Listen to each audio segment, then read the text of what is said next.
Hello, ladies and gentlemen. Welcome back to another episode of the CODEX podcast. This is episode number 113, Nostalgic 80s. My name is Tim the Terrible. This beautiful man over here is Sal the Slab Guy, and down below is the curator of the Library of Comics, the Ric Flair of comic books. Woo!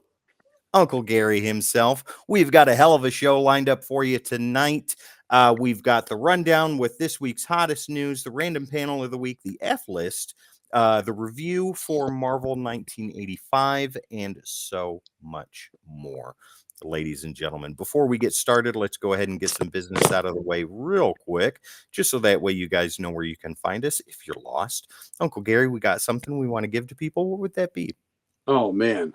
What you see in front of you, all these hosts, we have all the socials, and we would love nothing better than to give them to you. There you go. Let me fix my eyebrows. Ladies and gentlemen. Whatever delivery system you want. At the CODEX station, your favorite social media platform where we're live streaming right now. Please hit the like, share, subscribe, and follow if you enjoy this type of content. And that is honestly the greatest way that you can help a channel like this out. So that way we can continue to do stuff like this all the time, every time for you. And Come on, also help the channel out. There you go. And also, don't forget thecodexstation.com for all your Codex needs. Get some merch, meet the team, and so much more, ladies and gentlemen. Once again, thecodexstation.com. All right, we have got some news to go through with you guys, and we are going to get started with the rundown. The rundown.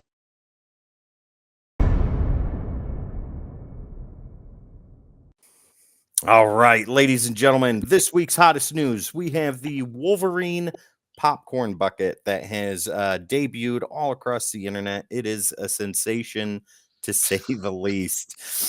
We've got the Venom, yeah, it absolutely is. Gary, have you seen the Wolverine popcorn bucket yet? I saw it with a Deadpool one. Aren't they the same theme? Unless this is a different one. Okay, this is something different. Okay. So we'll be showing that here in a second. We've got Venom The Last Dance trailer that just dropped a couple of days ago. Sal and I have seen that. Gary has not, so we're going to I haven't watched Venom The First Dance. So, you know. Wes says, like the shirt, Tim. Thank you, Wes. I like the shirt too. And Wes, what about this one, Wes? Come on, man. Ooh, Twilight Zone. Hey, Litho. What's up, buddy? And Litho's here. Good to see you guys. Good to see you. All right. But Venom The Last Dance trailer, we're going to go over that. We've got a spoiler picture for Giancarlo Esposito on the set of Captain America 4. We're going to do some speculation as to who he might be. And we'll go ahead and start with this. The unfortunate passing of Maria D. Aragon from Star Wars A New Hope. She played the role of Greedo. So let's go ahead and go over that real quick. I do not want to continue with ads. This is from comicbook.com, ladies and gentlemen. This was written by Charlie Ridgely, I'm sorry. And this says Maria D. Aragon, original Star Wars Greedo actress, passes away at 81 years old. The actress behind Greedo in Star Wars, Maria D. Aragon, has passed away. He goes on to say an important force in creating one of the most iconic scenes in all of Star Wars had sadly passed away. Actress Maria D. Aragon was behind the mask of Greedo in George Lucas' original Star Wars film in 1977. She and Harrison Ford combined to do the infamous Han shoots Greedo sequence that has become the subject of much change and debate over the years. She passed away at the wonderful, beautiful age of 81 of natural causes. It wasn't a gunfight? It was not. Han did not shot first. Yeah, he shot first. We've all seen Star Wars, right? I think so. Let's end the debate now. Who shot first, Han or Greedo? I saw it originally in the theater in 1977, and Han shot. There you go. I was watching the original trilogy before the special edition. Han shot first. It got monkeyed with, didn't it? That's right. Ladies and gentlemen, if you have a different opinion in the chat, please let us know. Gary, show your shirt again. The Twilight Zone. This is what Wes says about it. He says it's okay, I guess. Gary. Oh, God. Wes.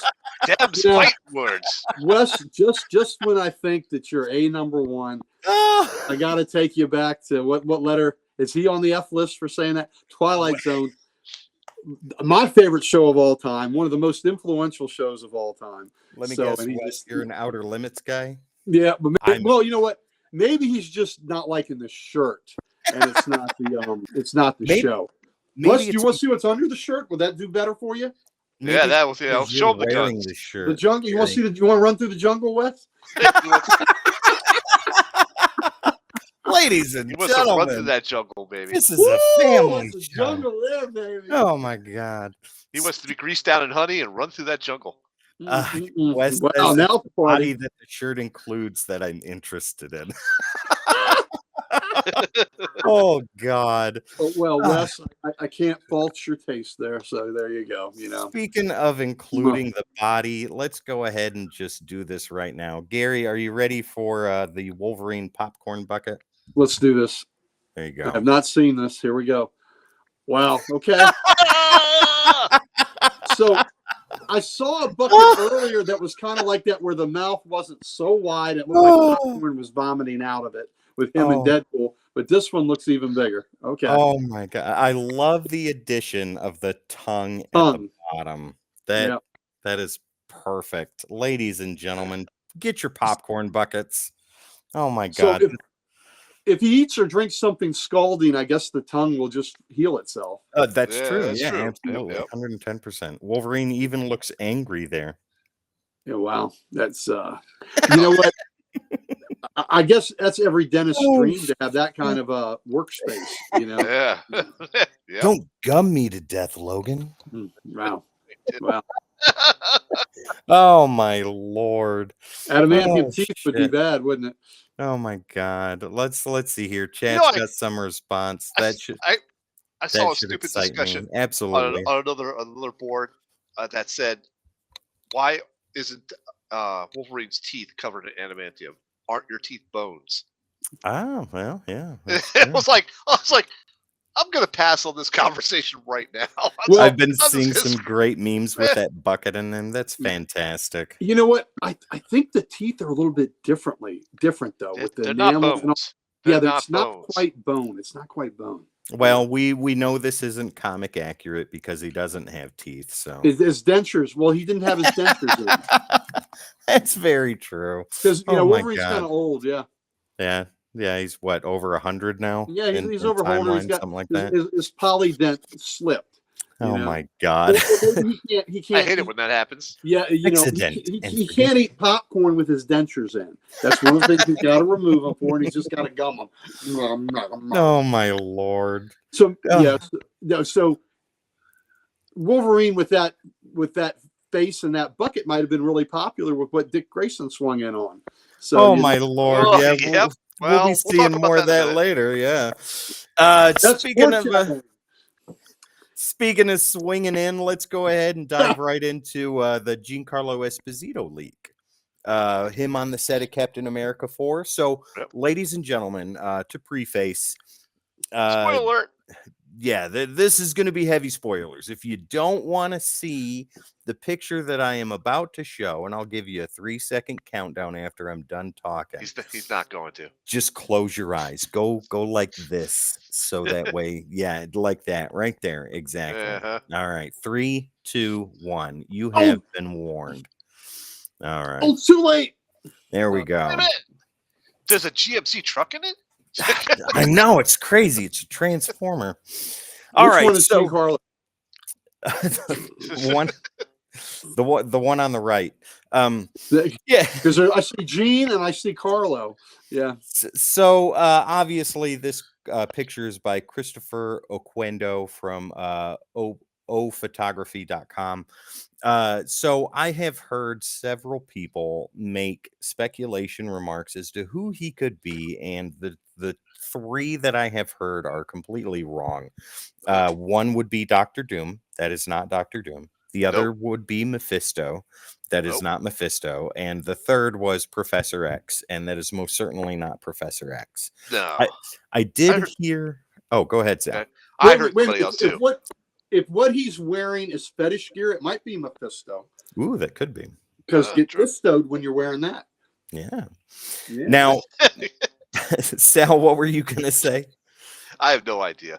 I'm sorry, Sal. I put you in another place. I apologize. Sorry. Okay. I heard two possible characters he could be playing, and both of these make sense. The first one is G.W. Bridge, and the second is Dr. Faustus. Now, he says he's playing a villain, and it's nobody that we would guess, but the villain is going to be branching off into a television show. So G.W. Bridge isn't a villain. So Dr. Faustus, what do you guys think? That outfit doesn't make me think Faustus. You know, What's it make you think? That makes me think Bridge. Bridge, yeah, that was my first thought too. Was G.W. Bridge? Yeah, unless that's just his casual wear behind the scenes. Yeah. I can see the Bridge, G.W. Bridge. I also read somewhere that they thought he'd be Stryker, William Stryker. Stryker, that is a possibility. Oh, I could see that. Yep. Because I mean, every role that has been in any Fox movie is getting recast, anyways. Yeah, that doesn't. Faustus, you would think that they'd go with the beard and the glass, I mean, he has glasses, but that it doesn't. That doesn't seem like what they would do with Faustus. Yeah, I think that's got to be a military themed character. That's what I think too. So Stryker is a good possibility. G.W. Bridge is kind of more what I'm leaning towards, but who knows? Okay, let's see here. Last thing on the list, Venom: The Last Dance. So Sal, let's talk about it. Ladies and gentlemen, if you haven't seen the trailer, it is out on YouTube now. It's about 2.5 minutes long. Go check it out. Sal, what are your thoughts, man? Okay, so I've seen all the Venom movies, and they're not Oscar worthy. They're not, oh my God, this is amazing, life changing. No. Were they horrible? No, they weren't horrible either. The second one was total dog shit. Okay, moving on. This is total dog shit. It wasn't completely horrible. It wasn't that good either. Well, I mean, I liked Tom Hardy as Eddie Brock. I think he plays him very well. I really thought that who played Carnage? Woody Harrelson. Woody Harrelson. I thought he would be an excellent Carnage from the tease they gave me from the first one, but they kind of went nowhere with him, and I didn't feel like that was a good connection in that one. It was not a great movie, okay, but you got to see a lot of symbiote action, which was cool. So now watching this trailer, it looks like it appears a lot more symbiotes are coming to Earth. Yeah, they show you a little preview of like what looks to be like meteorites hitting the Earth, but it looks like it's more symbiotes hitting the Earth, and you're given the impression this is the last of the movie in this installment. There's not going to be any more Venoms after this, and this is like going to be their last stand, type of situation. Do you think it's they're taking elements from the King in Black storyline? Possibly on that. I'm going to rewatch the trailer again, but I didn't feel that, but I think they should tell you the truth. But I did not feel that in the oh gosh. Our very own Dan Kelly. First Venom sucked, didn't bother to see the second one. It was a huge mistake to try and make Venom independent of Spider-Man. I agree with that. I do too. That brings in that piece of the trailer where they show them putting the cup over that little tiny bit that was left behind in the MCU. Right. So I don't know. We'll see where that goes. Yeah. Will Hardy be in the third one? Yes. Yes, he is. So it looks like there's a lot more action centric, I think. Unless that's all the action in the whole movie, that would be terrible. But it looks a lot more action centric, and so hopefully this has a little bit of a better of a story plot to it. And we'll see what happens. I'm sure we're going to get another trailer. I like the first one enough. Greg says, I thought the first film was forgettable, and I wish I could forget the second. So like you say, Sal, the first one was nothing to write home about. It was solid. Like I would give it on the CODEX scale, I'd give it a 6.5. Right? I was going to say 5.5 to 6, maybe. Yeah, it's a solid movie. Does it reinvent the wheel? No. I didn't see it, so I can't comment. But I tell you You're what, not missing anything. Do you want to know a good Tom Hardy trailer that might be a hell of a movie? Sure. That I've seen, The Bike Riders. Ooh, I haven't seen that. Yeah, and it's a motorcycle gang in the See, Venom 3's already forgettable, ladies and gentlemen. We're talking about something else. Look, I think it's late 50s, early 60s. Austin Butler from Elvis is in it. Yep. It's really good, but it looks like a motorcycle gang movie, and I think the Wild Ones with a modern take on it. So right on. Anyway, so Hardy looks great in it, and I think it's set in the Chicago area, or outside of Chicago. So there we go. Right, Tom Hardy. Great. But this movie, it's the Bike Riders looks great. Dan says, yeah. This one, the trailer, it looked okay to me. Right. I'm not overly excited for it. Will I go see it? Probably. More likely I will. Yeah, I'll go. I went and saw Venom 2, and I hated that fucking movie. So you're not overly excited. How many chubs is that on the scale? It's probably a low seeing a hot grandma chub kind of thing. Yeah. It's like, oh, we've taken a turn. I'm sorry. This is the podcast, so I'm supposed to be much better. I apologize. There we go. Yeah, something like that. The ones that you have to roll back up, that kind of thing.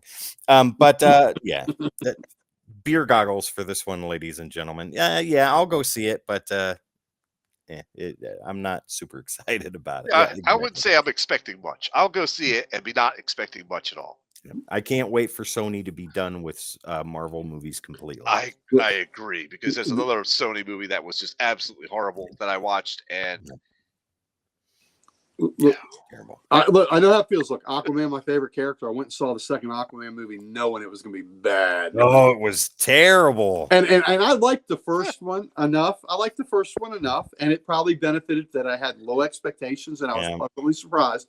But the second one was just bad. Yeah, it was not that good. Yeah, not good at all. Really? Okay. Did you like it? I actually found it enjoyable. Ladies and gentlemen, Sal's got to go. He's got a tornado warning. That's right. I got a tornado. I'm out of here. Dan says beer goggles aren't enough. You'll need heroin goggles. Wow. Yeah. Wow. The second Aquaman, Gary, I went in there with incredibly low expectations, and I was very disappointed. I went with my brother-in-law, and after we got done watching the movie, we both kind of looked at each other and was like, what the fuck was this? Yeah, just but the first one was great. I thought the first one was very good. Yeah, I like the first one too. Jason Momoa as Aquaman, I think he did a wonderful job. I thought the portrayal of the underwater kingdoms was really cool. Ocean Master looked great. Black Manta looked wonderful. Everything looked good. And the second one, they just shit the bed. Yeah, I agree. But that covers the rundown, ladies and gentlemen. Wow. Okay. Yeah. Let's go ahead and move on to our random panel of the week. All now, I'm going to throw this up there. And I guess this is something. Yeah. I guess this is something that Batman has taught Nightwing. But here we go. Nightwing. Can I call the go right ahead, homie. It's all you. Okay.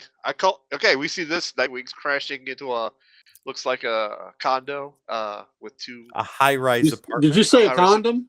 A condo with two lovers going at it, and I call this the double cock block move. Oh, there we go. Wow.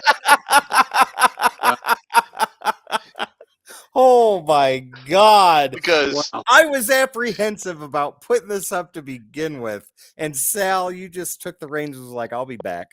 Yeah, well. Apparently I've got to make up for my love of Aquaman 2 and Venom 3, so I have to say something. That's good. Oh Lord, there we go. Lithograph of there we go. And look, there are a couple cheaters too.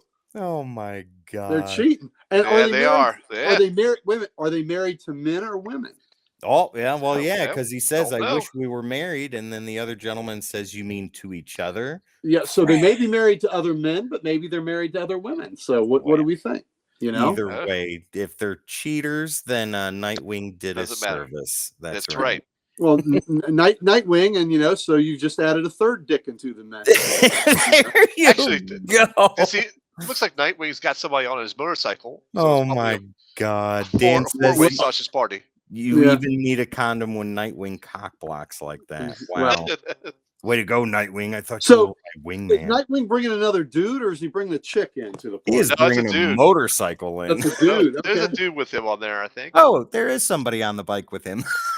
Why is the dude in his crotch? Why is the dude's head buried in Nightwing's crotch? Because he's terrified. Because he's Nightwing. Wouldn't you be there too? Yeah. Is that your nightstick, or are you just happy to see me? Yeah. Yes. That's your baton? Yes, Nightwing's your fighting stick? Nightwing's greatest asset, ladies and gentlemen, is his ass. Yeah. So. Well, the ladies say that, but equal time. Hey, it's all good. Oh my God! We are a bunch of degenerates. That's what we are. We love dick and fart jokes, ladies and gentlemen. Did you ever doubt that? No. Okay. Not at all. When was that? Just time for Pride Month. Yeah, that's right, Mr. Keith. Oh my God! Hey, Mr. Keith chimed in there. Hey Keith, good to see you. Just in time for Pride Month. And this shows that the CODEX station is happening on the beat. That's right. Type of show. Stay on the beat. Okay. On the beat. On the beat. I don't know how else to phrase it. And look, as Seinfeld and them said, not that there's anything wrong with that, right? Right. Nothing wrong with that. By the way, to everybody celebrating Pride Month, be who you are, love who you are, and love who you want to love. We here at the CODEX station love everybody, and we could give a shit less what you choose to do in your own personal time. As long as you're a good person, we don't care. That's all we care about. Listen, I'm worried about people that hate one another. Yeah. I'm not worried about people who love one another at all. That's right. That is your business. That's your business. That's all day, all night long. So be loud, be proud. Happy Pride Month, ladies and gentlemen. I agree. Here at the CODEX station. Here. You. And collect some slabs while you're at it. Yeah, and Gary, do some push-ups too. Do some push-ups, make you strong, baby. All right, ladies and gentlemen, let's go ahead and get tonight's sponsor out of the way. And that would be none other than W Energy. Energy, ladies and gentlemen. Sal enjoys it very much. Jamie enjoys it very much. I have had it. It is delicious. And we want you guys to enjoy it too. So are we talking about Pride Month again, or are we talking about our energy drink? Energy drink. Oh, okay, my bad. So head over to w.gg, ladies and gentlemen. Save 10% on your order using keyword code -X at checkout. Sal, do you want to give a little bit of rundown on why you enjoy W so much? Sure. I liked it because it is not one of those foul tasting type of energy drinks. There's no bad aftertaste. There's no jitters, and there's no sugar crash afterwards. They have really good flavors too. The flavors on a lot of these other energy drinks are hot garbage. From my understanding, they mix well too, right? Oh, yes, they do. Worse than what people think of Venom 2. Worse than what people think of Venom 2. Some of those other energy drinks. Or Aquaman 2. Or Aquaman 2. Right. So I have mixed a few flavors. I have mixed a few flavors with some certain adult beverage drinks, and it's very good. It's very good. So you put it in your Slurpee? Maybe. You put it in your Slurpee? Maybe put it in a nightcap. So Dan got cherry limeade, but when he ordered it, it actually showed up with 2, and he gave me one of the tubs cherry limeade. It's really good. Yeah, I used to order the strawberry banana mix, but they canceled the mix, but now they have the can. And I just ordered the can. So I'm waiting for that to come out to see how that will. There you go. And ladies and gentlemen, use the keyword code -X at checkout so you can save 10%. W.gg, ladies and gentlemen. Do it. All right, let's get into tonight's F-lister. How about it? Oh, gosh. Yeah, it's awesome.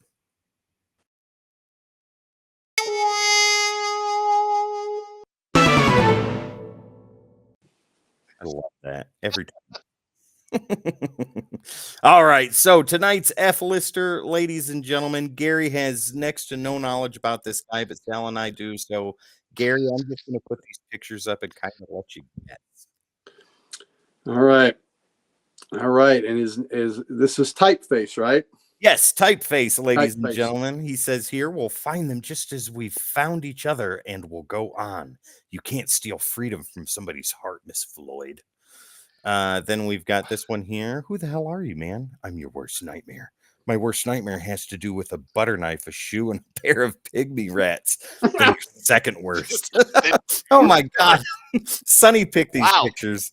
Well, then we've got this be wary turncoat for is that what is it for is that for as that immortal bard wrote, vengeance is in my heart, death is in my hand, blood and revenge are hammering in my head. Sure, Granddad, whatever.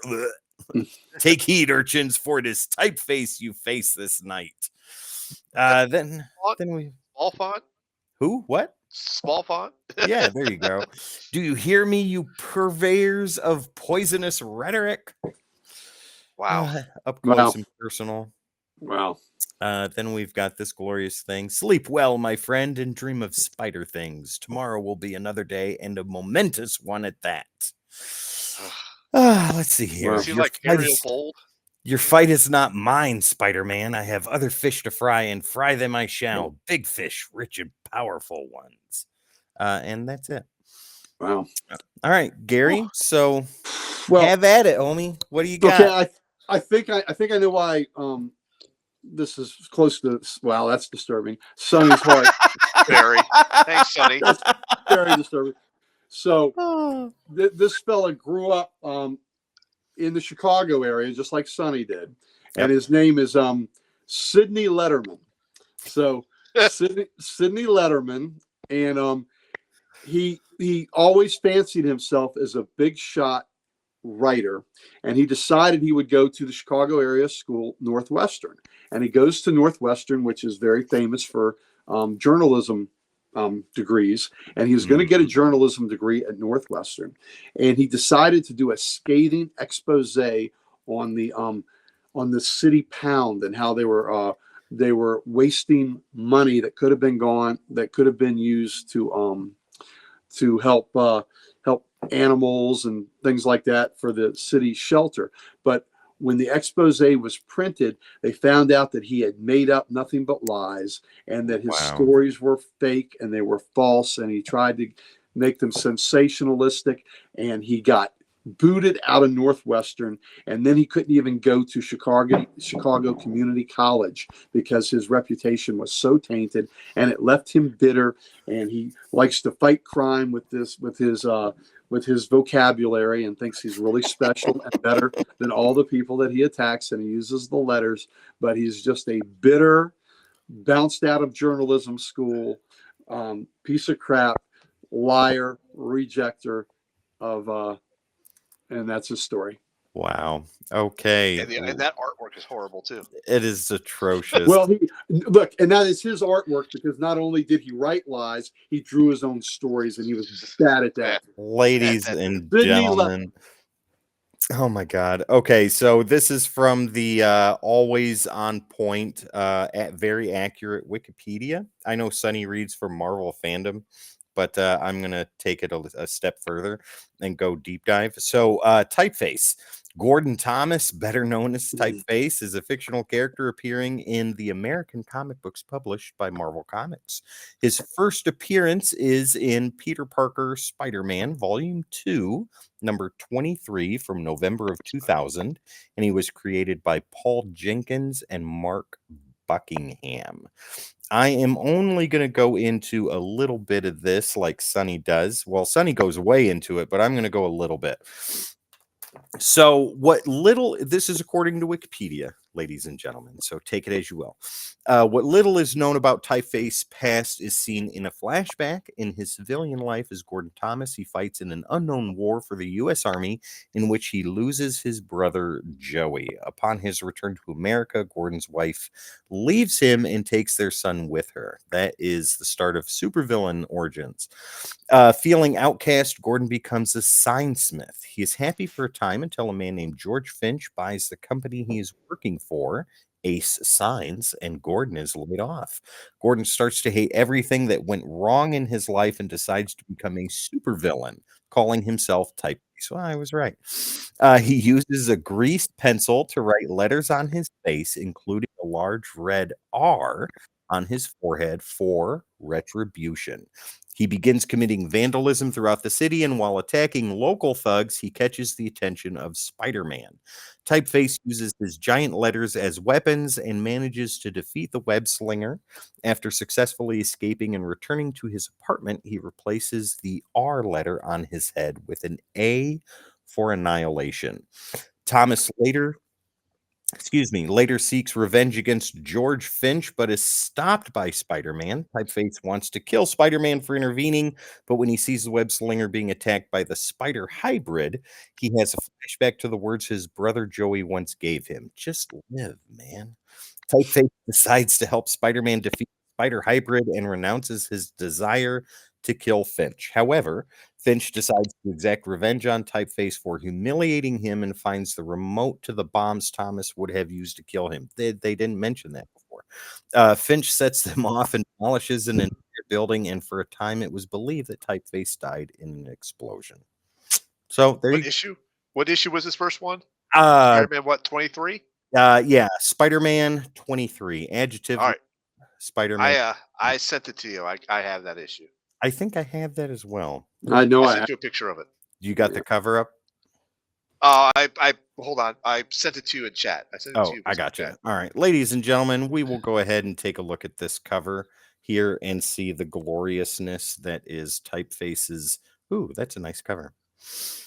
All right, so hang on 2 seconds. Yeah, so thoughts, Sal and Gary, on Typeface. I like my origin better. Forgettable as Aquaman 2, apparently. Oh my God. Lithograph says dude literally uses letter bombs as weapons. Oh my Lord. All right. This is how forgettable of a character he is. I didn't even remember him. When you put him up, I was like, and then I was scrolling through the pictures. I'm like, he was in a Spider-Man book? I know. That's exactly what I did. I was like, I don't even remember him in Spider-Man. Yeah. So here's the cover, ladies and gentlemen, of Typeface's first appearance. Typeface.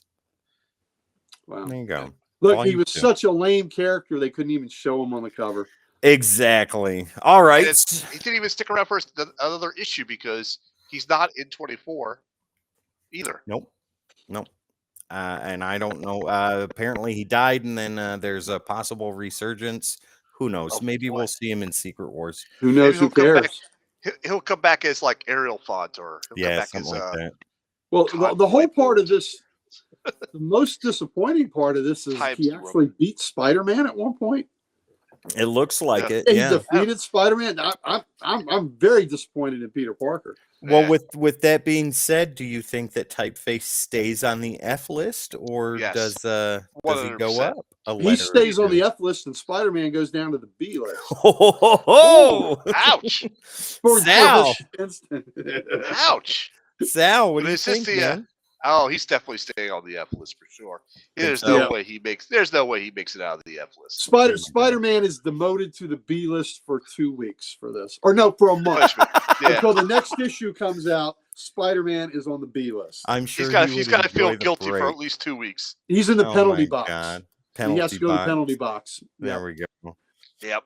Let's see here. Lithograph says, I remember picking that book up new. It's only 10 issues before the awesome maybe next year issue I mentioned on Comic Character of the Week. There we go. There you go. So Spider-Man, who a few weeks ago we talked about when he beat Juggernaut, loses the Typeface. Come on, man. They just had an off day that day. Come on, man. I'm gonna keep Typeface on the F list, maybe the D list for giving Spider-Man the business, but that is about it. Typeface gave Spidey an L. There you go. Very good. My God. The L, baby. So there you go, ladies and gentlemen. Typeface is this week's the F list. Sal and Gary both think that he deserves to stay there. I think he could go to the D list. He needs the good D. But Spider-Man gets demoted to the B list for a week. Yes, he does. Yeah, and he could use the break. So yeah. There's no way he does not get punished for losing to a loser like that. That's there right. you go. Yep. All right, ladies and gentlemen. Typeface. Ladies and gentlemen, all right. Thank you so much for enjoying this week's episode of the Codex Podcast. We are at the review section right now, and this is one I'm super excited to get into. So I chose this last week. This is Marvel 1985, and we are going to deep dive into this here in just a moment. So the credits for Marvel 1985 go as follows. Written by Mark Millar. Artwork that includes pencils, inks, and colors go to Tommy Lee Edwards, and letters to John Workman. So to give a rundown of what this story is, and we really don't need to say too much about it, because if you go into it too far, it gives a whole lot away. So basically you have the real world that this boy Toby lives in, right? And his mom and dad are divorced, and he lives with his mom. He's not happy with his stepdad. He feels, very left out and jealous in a way, hurt, and all of that stuff. Is a lot of kids that go through divorce too. But his dad is what was the way they called him? A lazy genius. Like he could be the greatest rock star in the world, or he could be really good at this, but he chooses to not do anything. But Toby loves his dad. That's all that matters. It's 1985. The story starts out with a guy at the local comic store, the person that runs it, talking about the Secret Wars issue number 10, I believe, where the Beyonder and Doctor Doom are duking it out, and Doctor Doom eventually beats the Beyonder. Toby is all enthralled by this. He thinks it is the coolest thing in the world. Starts picking up these issues and things, and it goes on to Toby's life. And his dad comes to get him for one of their visits, and they go for a walk. His dad had to let his car go, needed some extra money, that kind of thing, right down on his luck. And as they're going to walk, they make their way to this place that his dad used to hang out at with his buddy Wyndham, I believe is the last name. And when his buddy Wyndham had an accident when they were younger, he's in an assisted living home now, and the house has been empty for years. But come to find out, when they get there, they see that some new people are moving in, and it's this really short, portly looking guy with these big black glasses on. And the dad's talking to him. They found all these old comic books in the attic, and they said, "Hey kid, if you like the comics, take them. Otherwise, they're going to end up in the trash." And it's Gary. It's Avengers #1. It's Hulk #1. It's Gary's collection. My collection. Yeah. It's Gary's collection. It's all the old Silver Age stuff, the beginnings of the Marvel universe. And all of that jazz. And Toby's like, well, we can't take these from you. I mean, they'd be stealing, right? Here, take them to the comic shop. They'll give you money. They ended up giving him $80 for it, and then selling them for $1,000 a piece in their shop. But anyways, as Toby's standing there digging through the books, his dad is talking to him, and Toby notices something in the house. And for a panel, it looks like the Red Skull. And Toby's like, what? That doesn't make any sense. And when he turns around and looks back, he's gone.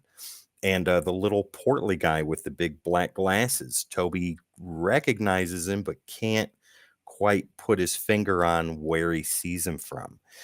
And we'll kind of leave it at that. I'm going to dive into this, if you guys don't mind. Go ahead. The whole premise of the book is this is the biggest what if in comic books. What if Marvel heroes and villains came into the real world?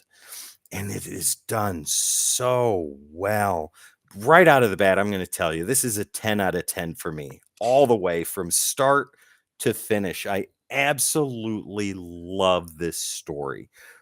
This is Stranger Things and all of that stuff, those type of shows and comic books before Stranger Things even came out. It's got that type of feel to it. When I read this, I found my copy in a discounted trades bin for $5.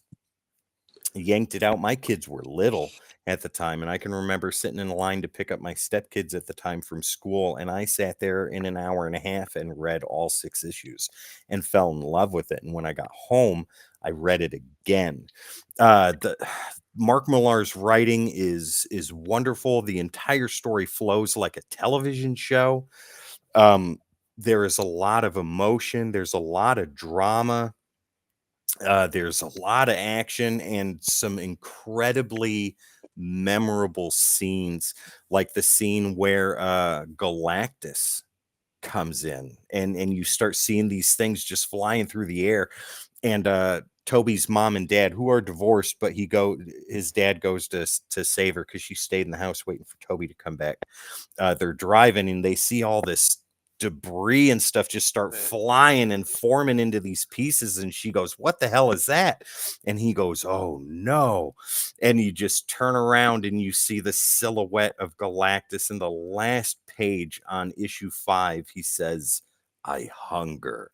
Oh, it still brings goosebumps to me every time I think about it.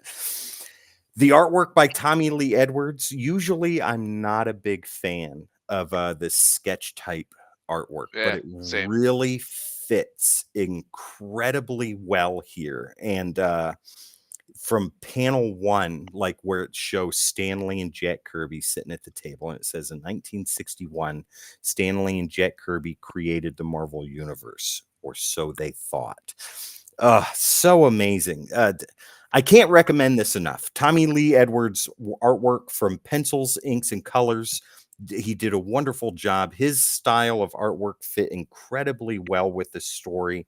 The action was very rushed to the point, right, where it looks all scattered and stuff, and it's incredibly fast paced. But the parts that are slowed down look really, really well too. And you just get immersed in both the writing and the visuals for this type of story. And this is a story that I would recommend to anybody to read if you've never read it before. It's 6 issues. Won't take you long to read it, but I think that it would become one of your favorites like it has become mine. So once again, 10 out of 10 all the way across the board. I love this story, and I want you guys to love it as much as I do. Gary, what about you, man? What do you think? Well, first I want to do this, and please don't take any insult by this. Not at all. Did you identify with the father character? So that's interesting you say that. So when I first read it, I identified with Toby right away because I come from a family that was divorced. My mom and dad were divorced. And at the time when I was married, I didn't relate to the dad so much as I do now. Okay. And the reason why I relate to the dad now is because I, as a father, have been through divorce, and my kids have been through that. And every time I read this book, I see my son Ethan and Toby, and I see me in Gary, the dad. I've been called things that Toby's dad has been called before, right? A lazy genius, that kind of thing, who could be great at a bunch of things, but chooses not to, and instead sits on the couch and eats potato chips. I've been accused of that. I've done that myself. But Gary was a great guy. He's a nice guy. He loved his kid. And his kid was the only thing that mattered to him. And I relate more to the father now than I do to Toby. But since my son has grown up, I see Ethan in Toby every time I read this story. Well, that's what I felt when I was reading it, but not the aspects of where he's a lazy genius, nor that you're a devoted dad, you love your son, you're a musician, and you love comics. And Gary, the dad, was just a really good guy. So I saw you a lot in this story when I read it. And again, it's interesting, and I don't mean any insult by that. No, it's flattering Yeah. that you would put me, that's Mhm. the person you attributed Right, Gary to. because Yeah, I thought about that, and again, not so much the negative aspects of his life, the yeah. positive stuff in his life. That's how I thought of you. And I No, thought that's an making sense. incredible compliment, man. I appreciate that. Thank you very much. Well, and so that's what I was thinking when I was reading that. Now, here's what blows my mind. Now, as many books as I have, I don't even remember this series. I don't remember at all. I didn't buy any of the issues. I had to read it on the site where you all said you can go Yeah. read comics, and I couldn't turn the pages fast enough. I think this flew under the radar when it came out. It was really something. Millar's writing was very good. I guess one thing that doesn't make sense to me, just a small thing, is why were the people in the house trying to get rid of the comic books? So the Marvel villains that showed up, all of that is an autobiography to them. Okay, so that, but okay, it's an autobiography on maybe how to defeat them, and also why are you going to put it out there and send it to a comic shop where people can go purchase it? Why won't you keep it hidden in the house where people can't see it? Well, see, because if you remember what Mole Man said to the Red Skull, he's like, they have no heroes here. They have nobody. They know nothing about this. The master said we could do whatever we wanted as long as we do what he wants done, and then after that, the whole world is ours, and they can't stop us. Well, so I just didn't understand why that. Now I do know that the comics being moved out of the house was a very important plot device toward the end, as a motivating factor for somebody. So I do know that, but I didn't understand why they're trying to get rid of the books. But that was just a small thing. Yeah. I thought the writing was interesting. The Marvel here villains bleeding over into the real world. Hey, Eduardo made you look. Loved it. Yeah, I thought it was very. I mean, I thought it was so quick that maybe it should have been an 8-issue series because, especially when Toby goes back to maybe try to enlist help. That happened so quickly, right? So that happened like feeling like, damn, that he just got there. But I really liked it. I think the writing on this by Millar, I'm going to give it out of 10. I'm going to give the writing a 9.8. I really, really, really loved it. Like you, that is not my favorite style of art, but I do think it fit the story quite well. And so for that, I think I give the art a 9.3 because it fit the story too well. Because it's not really my style of art, the scratchy, kind of rough, kind of sketchy stuff. But I thought it really, really fit the story well. So overall, I'm giving it a 9.5, which is very high, high praise. I really enjoyed it. Again, blown away that I'd never even heard of this series or never even thought about it. I'm very glad that you love this. I really did, and it just, man, it was all the single issues. I just got them not too long ago. I hadn't had them for the longest time, and I found the Marvel must-haves that had issues 1 through 3 in it. Got it for $1. And then I found all 6 A covers in the dollar bin at McKay's. Yeah, well, this is an A++ story. So I mean, it's great comic, a lot of fun, very inventive, and again, you're just blowing through it because you want to see how what happens now. So this is also a comic where I think it benefited from reading it all at once. Yes, I think we lose something. One of the great benefits of trades is reading them all at once, and and not having that month lag where you might have forgotten a small little nuance. See, and now, Gary, when you go back to Comic Logic, you can say, "Hey, order this for me." Yeah, well, we'll see if it's in print. Yeah, there you go. Yeah, but yeah, I will when I see that in Wild or whatever, I will certainly pick it up. I mean, I was very impressed with it. I can't believe I didn't know about it. So, oh yeah, kudos. That was a great choice. I'm glad you picked it. And again, 9.5 out of 10. That is way up there. That is a high grade. That is fantastic. All right, Sal, the floor is yours, man. How did you feel about Marvel 1985? I actually enjoyed it very much. Like Gary, I think this flew under the radar. I didn't really know about it until I read this online, and I'm like, wow, how did this sneak by everybody? But I think it's that whole, it came out every month type of situation, so I don't think it actually had any traction. I don't care for the artwork, although the artwork got better as it got towards issue 6. Was it So more like getting used to it as the issues went It, on? it, it might have it's been. different. Yeah. Oh, okay. It felt different to me. It felt Yeah. different to me. But maybe it wasn't getting used to it type situation. Yeah. But you know, sometimes too, when you get enthralled in a story, Yeah. I think it puts you there sometimes. And I get Maybe so. I know me personally, I get less critical when I'm really drawn into the story more. Yeah. Right. So maybe the inkers are different. I don't know if it was any. Nope. Tommy inkers. Lee Edwards did the pencils, inks, and colors for this. Okay, I don't know. It just looks different to me, but maybe I just got used to it. So let's go with that. Maybe it got better when he was doing the more heroes and more villains, and not just regular people. Maybe so. What are the rest of your thoughts on this story? So I thoroughly enjoyed this story. This was a great story. When the kid pulls the heroes into the real world to fight the villains. There's one epic panel shot where you see the kid with like all the Avengers, Spider-Man, and all the X-Men, and they're just all right there, and he gives the Avengers Assemble call out. Yes, he does. And he's like, "Sorry, Cap, I couldn't resist it." What? He had was like, had that smirk on his face. Yeah, right.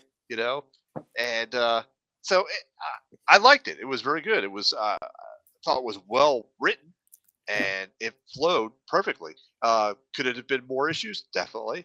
Yeah. I think 6 was a good number for it though, but it definitely could have gone for a little bit more for me. Yeah. So what's your rating, man? What do you think? Well, out of 10? I think I'm gonna go with Uncle Gary and give it a 9.5. Ooh, right on. Okay. Good rating. All right, ladies and gentlemen, Sal gives us a 9.5 out of 10. Gary gives us a 9.5 out of 10. I give this a 10 out of 10. I think it's safe to say that this is highly recommended by us here at Codex, and we would love for you guys to check this out as well. I'm so glad you guys enjoyed this. This is one of those stories that you hold near and dear to your heart, and you kind of keep it there. And when you show people, you're like, be gentle. So did you see Richard's comment? Yeah, I'm going to bring that up as soon as we're all done talking about this. All right, very good. Go ahead, Gary. Go ahead. I was going to say, Tim, and I think you hold it near and dear to your heart because I think that's why I had to ask you. Do you identify with the father, and then to find out you identified with the kid first, and now you're identifying with the father. So it's got a double hold on you. And so again, one of the things when I read it, I just thought of you in that role as Gary on that. And I just thought, I said, this is what Tim's seeing, but it's what you're seeing now, not what you're seeing back then. Yeah. Richard, did you buy it just now because of this review?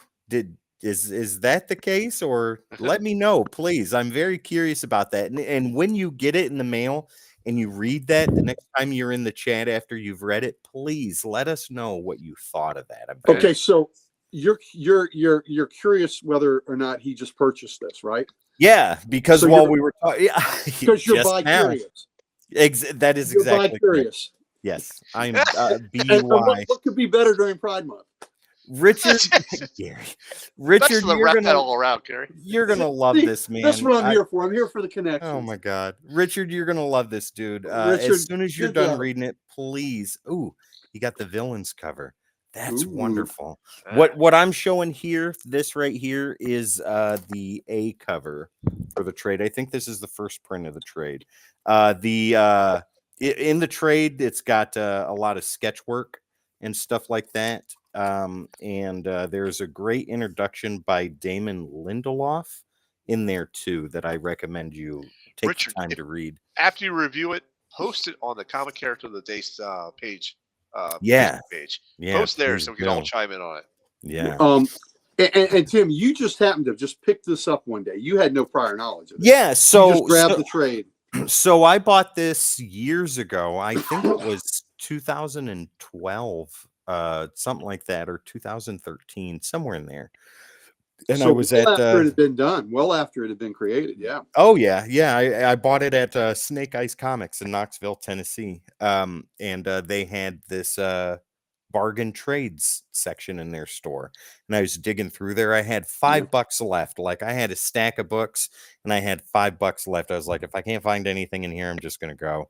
And I saw that and I was like, that looks interesting. I'm gonna pull that out, and took it and read it and fell in love with it. This is a book that I read at least twice a year. Well, I think it's interesting. I think it's one of the fun things is when you find it, when you uncover a hidden gem. You know, brush the dirt off, and there it is. There it is. Look at this treasure I found. Yeah. What is this? This is amazing. Absolutely. Yeah. Now let's get to Richard's question, because this falls right in line with what we were talking about. Right. So, gentlemen, and Sal, you go ahead and give your answer first. Would you guys want to live in a real world DC or Marvel? Wow. Because as What do you much as think? I like both, I'm going to go with Marvel.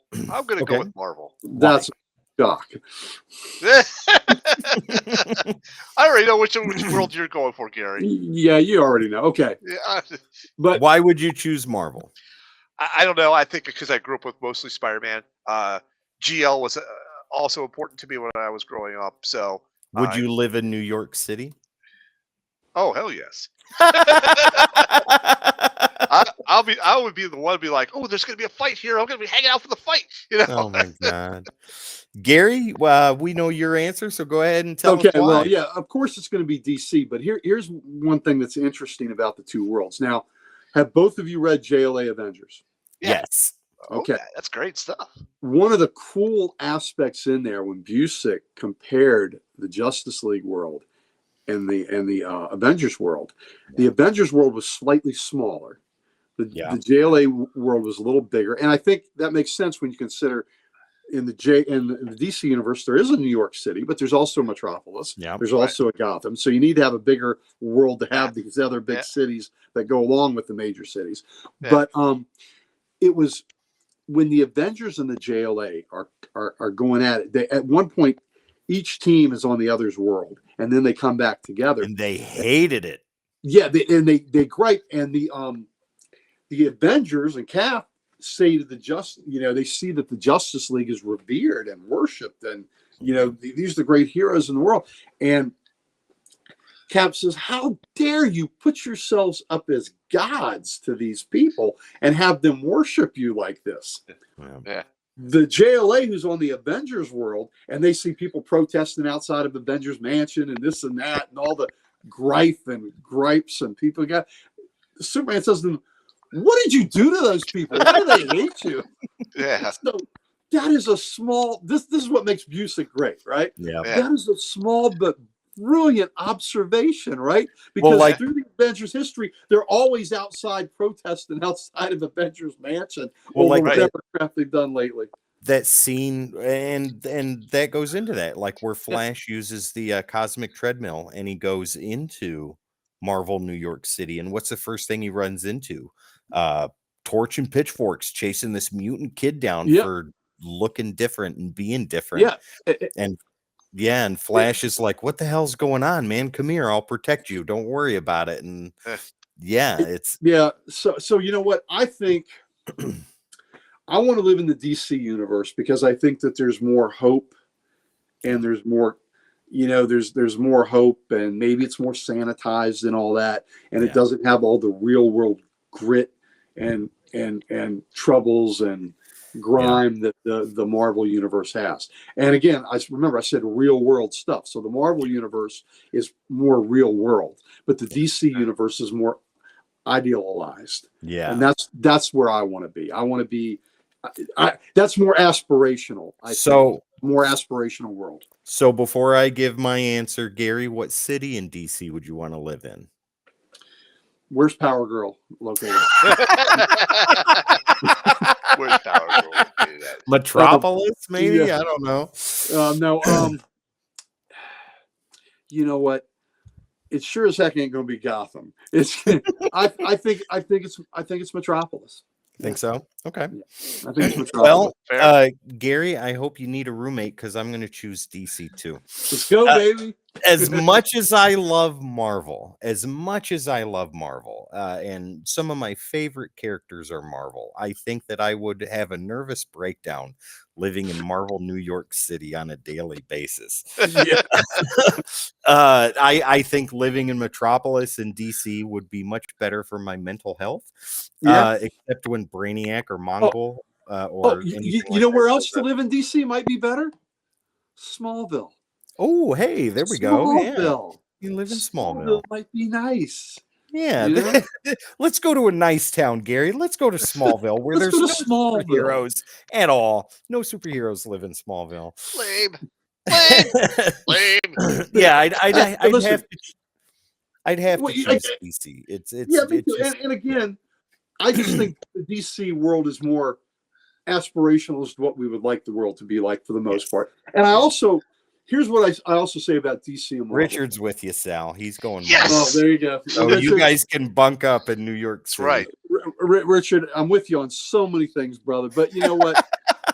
I just don't want to live in a world with a fellow like Sal that believes the Beast was an accident. Excuse me, Hank McCoy. Yeah. You know why? Do you know why there's people protesting at the Avengers Mansion? Because he's not an Avenger. There we go. They got big signs saying Beast is an X-Men. They're walking around like this. Beast is an X-Men. Beast is an X-Men. You're right. They're protesting because Beast is not an Avenger because they put him on the X-Men team and they need to come back home. The debate that never ends, Sal, ladies you are and gentlemen. 100% correct. My Out of his words, he said they're protesting because the Beast is not an Avenger. Sal, you've done my work for me. Thank you. That is so succinct. But that's proving my point. Ladies and not an Avenger. There's people outside Avengers Mansion saying he's not an Avenger. And we need to have an Avenger again. If you need to see this debate, we're going to throw down. We're going to throw down. If you need to see this debate in its entirety, this weekend, Sal and Gary's long-awaited top 10 reasons why Beast is or isn't an X-Man or Avenger comes out on the 8th. Check it out. You will love it. Wait till you see the thumbnails. Wow, you and Richard are not going to live well together. There we go. He's moving to DC now. Go ahead. It's all right. That's wonderful. Listen, I'm confident in my decision, and I'm going to stick with it. Listen, it's okay. The captain went down with the Titanic too. I think there's value in that. Oh my God! So I sent Jamie some thumbnails. Did you see some slabs? God? Let me tell you about the thumbnails. Okay. So he wanted thumbnails of the Beast as an X-Men and as an Avenger. And I sent him 3 of the saddest looking covers where he's an X-Man, where he's in despair. And I sent him 3 happy covers as an Avenger. See, Jamie didn't ask me for any thumbnails. No, maybe you should send them to himself. That's because he's showing his bias on which side of the argument he's on. Oh my God. Ladies Ladies and gentlemen, this debate will never end, but unfortunately, do you know what has to come to an end? Oh man, no. This episode of the podcast. Well, hey, Richard, Metropolis is the bigger city. Me and Tim, all 3 of us will be roomies, buddy. It'll be great. It'll be fantastic. We'll talk about how Marvel New York is a dangerous place, but Sal's a brave man. We'll be reading an issue of Venom versus Carnage, and we'll see Sal the Slab running like this, mutilated right between the 2 of them, and we'll go, "Oh man, we love Sal. Why did you do that to Sal?" Richard says, "Sounds awesome." Right on. If I'm in the Marvel universe, I'm taking it over in like 10 minutes. Done. All right. Ladies and gentlemen, thank you so much for joining us on this episode of the CODEX podcast. It has been our pleasure to entertain you for an hour and 12 minutes. We love doing this every single day, and we enjoy so much more that you are sitting here spending time with us and allowing us into your homes or bathrooms, wherever you're watching. Richard, great question too. Great question, Richard. Oh, does he have another one? Let me take a look here. Let's see here. Oh, yeah, the question that we just answered. Yeah, it was great. Yeah, that's what I meant. There we go. Universe. That was a great question. Richard, thank you. Greg, thank you so much. Ladies and Yep. gentlemen, Thank you, once guys. again, if you made it this far, please do us a favor. Go ahead and give us a like, share, subscribe, or follow. We got something we want to give to you. Gary, what would that be? Oh man, if for y'all that don't know and y'all that can't tell, we hit the Codex station, all the hosts, we have all the socials, and we would love nothing better than to give them to you. There you go, ladies and gentlemen, at the Codex station, where we're live streaming right now. Please hit the like, share, subscribe, and follow, so you don't miss content like this all the time, every time. Sal, tomorrow night is Comic Character of the Week. Gary said it in the beginning. Let us know who's the character. What's it going to be? Well, look at that. Gary's got the character right there. It's Sergeant Rocket, Easy Company, coming at you tomorrow night. And what's the anniversary, Sal? Tell them why. Tell them why. Oh, the anniversary of it's the 80th anniversary of D-Day, a very historical, important event in Earth history. In our history, not just American history, but all of Earth history. I'm going to say because this was a very epic moment, and much love and respect has to be given out or shout out to those veterans. My dad was a World War II vet. He was in the Navy. He was in the Pacific Theater. And actually, Gary, I want you to stick around because I got something I want to show you. I can show you tomorrow night too, or I can show you tonight. I'll stick around. The Greatest Generation. You were right. And your dad was one of them, Sal. God bless him. Yeah, absolutely. And Mike Harbor is going to be joining us on tomorrow night's episode as well. My best friend will be here for it. Special guest. Thank you. Thank you. Yes, absolutely. Good guy. Good guy. So it's going to be. There we go. Gary, you want to add anything to that? What I want to add is this is another reason why I appreciate all y'all at the Codex station. I asked y'all about this a couple months ago when I realized that this week's episode would be on the 80th anniversary of D-Day, and I wanted to do something really special. And yeah, I know we're talking about a comic book character, but we're talking about a comic book character that ties into D-Day and ties into real world history and women. Right. So yes, it's a fictional character, but he's representative of so many heroes that did serve for us. So I just think it's wonderful that y'all were full steam ahead on board on this, and that you're bringing in, like I said, my buddy Mike, who, his Sergeant Rock knowledge is outstanding. So we'll have him on there. And so I just think this is one of the great things that this station does, this channel does, is we can take a deep dive. We can talk about Sergeant Rock on such an important day, and we can talk about how important that day is and what it means. When Sal was talking about his dad, I could feel it. I could feel the pride that's just emanating from him.